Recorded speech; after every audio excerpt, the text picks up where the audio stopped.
Hello दोस्तों, मैं doctor Ramesh Shankar Singh, consultant neurologist, Fortis hospital. आज आपसे डिमेंशिया या याददाश्त या भूलने की बीमारी के बारे में बात करूंगा। जैसा हम जानते हैं, भूलने की बीमारी एक उम्र के बाद होती है।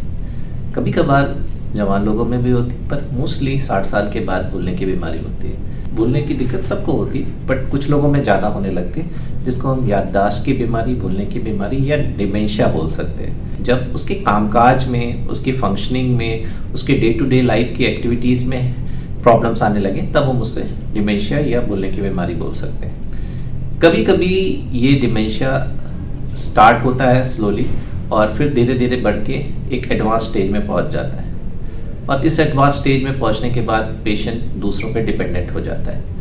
बट अगर हम इसको जल्दी ही डायग्नोज कर लें, इसको पहचान कर लें, तो इसके कुछ उपाय हैं, कुछ दवाएं हैं जिससे हम इसको कंट्रोल कर सकते हैं। डिमेंशिया के बारे में भी ये भी बताना चाहूँगा कि कई तरह का होता है। सबसे कॉमन डिमेंशिया होता है अल्जाइमर्स का डिमेंशिया, फिर मल्टी इन्फार्क्ट डिमेंशिया, जिसमें ब्रेन में कुछ क्लॉट्स आने की वजह से पेशेंट भूलने लग जाता है।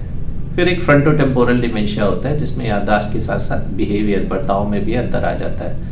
और भी कुछ अनकॉमन डिमेंशियाज हैं। सबसे कॉमन अल्जाइमर्स, फ्रंटोटेम्पोरल या मल्टी इन्फार्क्ट डिमेंशिया होता है। एक शब्द स्यूडो डिमेंशिया भी है। स्यूडो डिमेंशिया ज़्यादातर पेशेंट जिनमें डिप्रेशन होता है, उसके कारण वो याददाश्त नहीं अच्छी रह जाती, उसको स्यूडो डिमेंशिया कहते हैं। और इसका भी पूरा इलाज है। कई बार कुछ बीमारियां जैसे विटामिन की डेफिशिएंसी, थायराइड की बीमारियां या कुछ और इलेक्ट्रोलाइट्स की डेफिशिएंसीज के कारण भी पेशेंट को भूलने की बीमारी हो सकती है। अगर किसी मरीज को भूलने की बीमारी, याददाश्त की बीमारी या डिमेंशिया है, तो फोर्टिस हॉस्पिटल में आ सकता है। हम फोर्टिस हॉस्पिटल में डिमेंशिया का पूरा इलाज करते हैं, पूरा इवैल्यूएशन करते हैं और पूरी केयर के बारे में पेशेंट्स और पेशेंट के रिलेटिव्स को बताते हैं। Thank you.